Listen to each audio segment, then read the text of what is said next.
আপনারা জানেন দেশের যে বিদ্যমান আইন শৃঙ্খলা পরিস্থিতি সম্বন্ধে আমরা পূর্ণ সজাগ এবং সচেতন।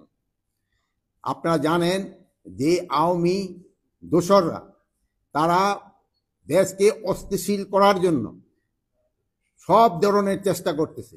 যেহেতু তারা প্রচুর টাকা দেশ থেকে স্থানান্তর করেছে, ওই টাকা তারা এখন ব্যবহার করতেছে।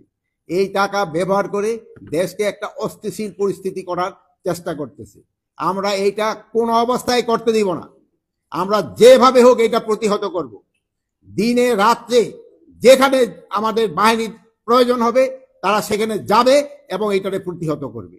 আপনারা জানেন, আমি আপনাদের সামনে দায়িত্বহীনভাবে বলতে চাচ্ছি, আমি এই আওয়ামী যারা এই কাজগুলি করতেছে তাদের আমি ঘুম হারাম করে দিব এবং তারা কোথাও কোনো স্থান পাবে না। দিনে রাতে যে জায়গায় হোক না কেন তাদের কোথাও কোনো স্থান হবে না। আর একটা আমি আপনাদের কাছে দায়িত্বহীনভাবে বলতেছি যে আমার বাহিনীকে আমি ইনস্ট্রাকশন দিয়েছি, তারা তাদের টহল কার্যক্রম আরো বৃদ্ধি করবে। আগামীকাল থেকে যেন কোথাও কোনো কিছু না ঘটে এই জন্য তারা ব্যবস্থা নেবে। এবং এই আমি বাহিনীর সবাইকে আমি এই ইনস্ট্রাকশন দিয়েছি এবং তারা এটা ভালোভাবে কার্যকর করবে এবং তারা যদি ভালোভাবে কার্যকর করতে না পারে তবে তাদের বিরুদ্ধে আমি একটা অ্যাকশন নিব। তা আপনারা দেশবাসীকে আশ্বস্ত করবেন, আইন শৃঙ্খলা পরিস্থিতি দিনে দিনে আরো উন্নতি হবে এবং এটা অবনতি হওয়ার কোনো সম্ভাবনা নাই। এবং দেশকে যারা অস্থিতিশীল করার চেষ্টা করতেছে তাদের কোনো অবস্থায় আমরা ছাড় দিব না। এই আওয়ামী দোসরদের আমরা কোনো অবস্থায় ছাড় দিব না। তাদের কাছে প্রচুর টাকা আছে, এই টাকা তারা বিভিন্ন জনের মধ্যে বিভিন্নভাবে ছড়াচ্ছে এবং দেশে একটা অস্থিতিশীল পরিস্থিতি চেষ্টা করতেছে, কিন্তু তারা কোনো অবস্থায় সাকসেস হবে না। এবং আমরা যেভাবে হোক আইন শৃঙ্খলা পরিস্থিতি দিনে দিনে উন্নতি করতে থাকবো এবং এই যে ডেভিল হান্টের মাধ্যমে আমাদের কার্যক্রম অব্যাহত থাকবে এবং এই সন্ত্রাসীরা কোথাও কোনো জায়গায় ঘুমাতে যেন না পারে বা বসতে যেন না পারে, দাঁড়াতে যেন না পারে, এই ব্যবস্থা আমরা করবো। মাননীয় উপদেষ্টা, আপনি কি শেষ হয়েছে? আমরা প্রশ্ন করবো। হ্যাঁ বলেন। আচ্ছা, আপনি জানেন কি আজকেও দুটি ছিনতাইয়ের ঘটনা ঘটেছে এবং একজনকে একেবারে ওপেন ভাবে 4টি গুলি করে তার থেকে 160 ভরি স্বর্ণ ছিনতাই করার ঘটনা ঘটেছে। এগুলোর পেছনে কি আপনি সে আওয়ামী দোসরদেরই দেখছেন না অন্য কেউ এই সুযোগটি নিয়ে এই কাজটি করছে? কি মনে করছে? এইতে ওই দোসররাই বেশি জড়িত। এইটা এলাকাটা হলো বনশ্রী এলাকায় যে এই ঘটনাটা ঘটছে, এটা আমার নজরে আছে। এখানে ওই জায়গায় যে আমার আইন শৃঙ্খলা বাহিনীর যারা লোক আছে, আমি তাদেরও যদি কোনো গাফিলতি থাকে আমি তাদেরও আইনের আওতায় আনবো। এখনো স্যার এই মুহূর্তে 2টি ডিবির টিম মতিঝিল বিভাগ কাজ করতেছে স্যার। এখন আপনার পদত্যাগ দাবি করা হয়েছে কিছু সময় আগে। ঢাকা বিশ্ববিদ্যালয় এলাকায় শিক্ষার্থীরা বিক্ষোভ মিছিল করেছেন, সমাবেশ করেছেন, তারা আগামীকাল দুপুর পর্যন্ত সময় বেঁধে দিয়েছেন আপনার পদত্যাগের জন্য। এই বিষয়টি কি আপনার নজরে এসছে? এই আমার এই পদত্যাগের ব্যাপারে আজকে তো প্রথম না, মানে তারা আমার যেই কারণে পদত্যাগ করতে বলে ওই কারণগুলি যদি আমি উন্নতি করে নিতে পারি তো তার কোনো পদত্যাগের প্রশ্ন না। তারা চাচ্ছে আইন শৃঙ্খলা পরিস্থিতি উন্নতি। আমি আইন শৃঙ্খলা পরিস্থিতি যেন উন্নতি হয় আমি এই ব্যবস্থা করতেছি এবং এই আইন শৃঙ্খলা পরিস্থিতি আগের থেকে অনেক উন্নতি হয়েছে এবং এটা আরো উন্নতি হতে থাকবে। একটু ডেভিল হান্টের অপারেশনের পর থেকে এখন পর্যন্ত প্রায় 8,500 গ্রেপ্তার হয়েছে আমরা দেখেছি। তারপরে আপনাদের একজন ঊর্ধ্বতন কর্মকর্তা কিন্তু বলেছে চাঁদাবাজি কমে গিয়েছে কিন্তু ছিনতাই চুরি বাড়ছে, যেটা প্রতিনিয়ত আমরা রাতে দেখি। এখন যাদেরকে গ্রেপ্তার করা হলো তা আসলে তারা কারা? আর এই যে রাতে প্রতিনিয়ত যে ঘটনা ঘটছে, শুধুমাত্র রাতেই নয় সারা দেশেই ঘটছে অপ্রীতিকর ঘটনাগুলো, তাদেরকে কেন গ্রেপ্তার করা হচ্ছে না? আপনি গ্রেপ্তার কিন্তু করা হচ্ছে, বা যে পরিমাণ গ্রেপ্তার করা উচিত হয়তো সেই পরিমাণ হয়তো হচ্ছে না।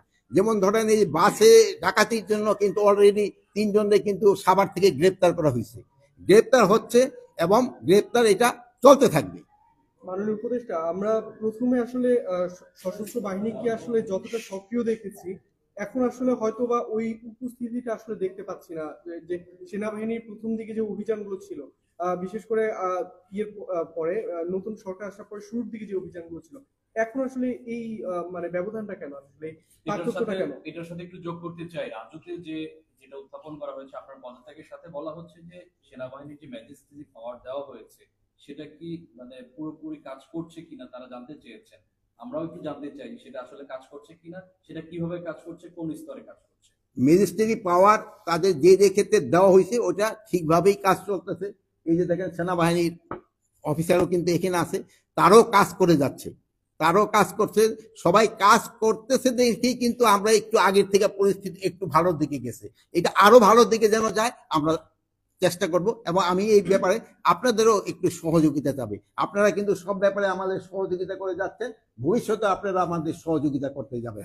যেমন আপনি এই বিদেশি প্রচার মাধ্যম আমাদের সম্বন্ধে অনেক কিছু আজে বাজে লিখতো, আপনারা কিন্তু এটা প্রতিবাদ করে এবং সঠিক সংবাদ দিয়ে কিন্তু আপনারা দেশকে বাঁচিয়েছেন এবং আমাদের উপকার করছেন। আপনারা ভবিষ্যতে এটাও করে যাবেন, আমি আশা করি। সাধারণের একটা কথা ছিল যেটা আপনার থেকে আমি উত্তর পাইনি, সেটা হচ্ছে অপারেশন ডেভিল হান্টার নামে কাদের গ্রেফতার করা হচ্ছে, এবং এখন পর্যন্ত কিন্তু আসলে এই অভিযানের পরবর্তীতে অপরাধগুলো অপকর্মগুলো আরো বেড়েই চলেছে। এই বিষয়টা যদি একটু ডেভিল হান্টের আওতায় সন্ত্রাসীদের গ্রেফতার করা হচ্ছে, যারা সন্ত্রাসী, যারা সন্ত্রাস কর্মকাণ্ডের সাথে জড়িত তাদেরই গ্রেফতার করা হচ্ছে।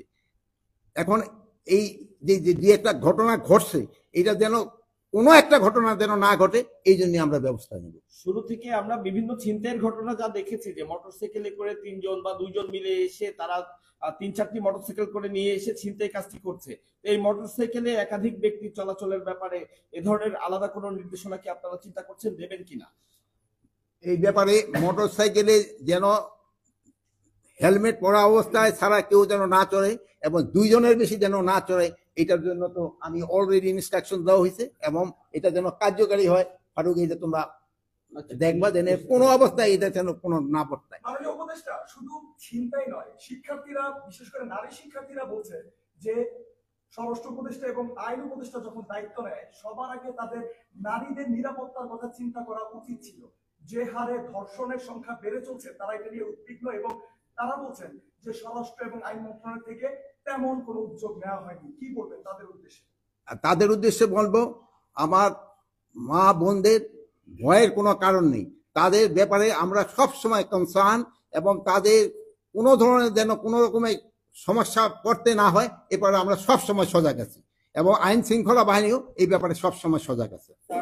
সবাই তো বলছে যে আপনার ব্যর্থতা আছে, আপনাকে পদত্যাগ করতে। আপনি কি আপনার নিজের ব্যর্থতা দেখেন, বা আপনি এতদিন পরেও যে আইন শৃঙ্খলা বাহিনী সক্রিয় করতে পারেনি, আপনার নিজের ব্যর্থতা দেখেন কিনা? এটা ক্ষেত্রে আপনারাই বলতে পারেন, আইন শৃঙ্খলা বাহিনী আমি যে অবস্থায় নিয়েছিলাম ওই অবস্থার থেকে কি সক্রিয় হয়েছে কি হয় নাই, এ ব্যাপারে আপনারাই আমার থেকে আরো ভালো বলতে পারবেন। আমি কি অবস্থায় আইন শৃঙ্খলা বাহিনী ঢুকতে নিয়েছিলাম এটা জানেন। যে সময় আমি ঢুকতে পারিনি আইন শৃঙ্খলা বাহিনীর কাছে, আপনার পুলিশের অবস্থা কি ছিল, আনসারের অবস্থা কি ছিল, ওই অবস্থার থেকে কি উন্নতি হয়েছে কি হয়েছে না, এই ব্যাপারে আমি আপনাদের উপরে এই বিচার ছেড়ে দিলাম। আর আমি এখন আবার বলতেছি, আমি আপনাদের নিয়ে, জনগণকে নিয়ে যেভাবে হোক আইন শৃঙ্খলার পরিস্থিতি উন্নতি হইতেই হবে, এবং আল্লাহ দিলে আমরা করতে পারবো।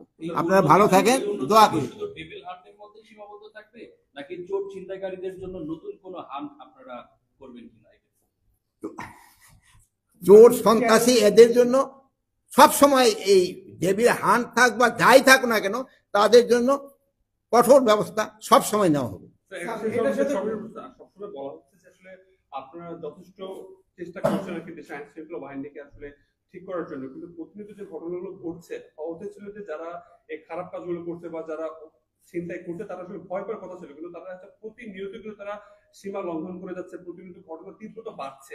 তো আসলে কোথায় সমস্যাটা? আপনি নির্দেশ দিচ্ছেন, কিন্তু সন্ত্রাসী দেখা যাচ্ছে প্রতিনিয়ত তাদের যে ইনসিডেন্ট ঘটেই যাচ্ছে, তাহলে কাজটা আসলে মিসিংটা কোথায়, ল্যাকিংটা কোথায়? এটার সাথে আমি একটু বলি, আপনি ডেভিল হান্টের অপারেশন ঘোষণা করার পর থেকেই অপরাধের প্রবণতা বাড়তে আছে। তো সেই ক্ষেত্রে আপনারা গাফিলতি কোথায় দেখছেন বা গ্যাপটা কোথায় দেখছেন, এই বিষয়টা আপনারা নতুন কোনো ব্যবস্থা নেবেন? এটা চিন্তাই বাড়ছে, ডাকাতি বাড়ছে, এই ডেভিল না, আমি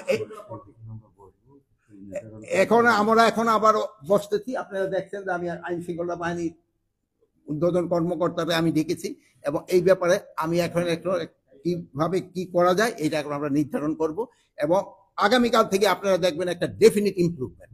আপনারা ভালো থাকেন, দোয়া করি। আল্লাহ হাফেজ।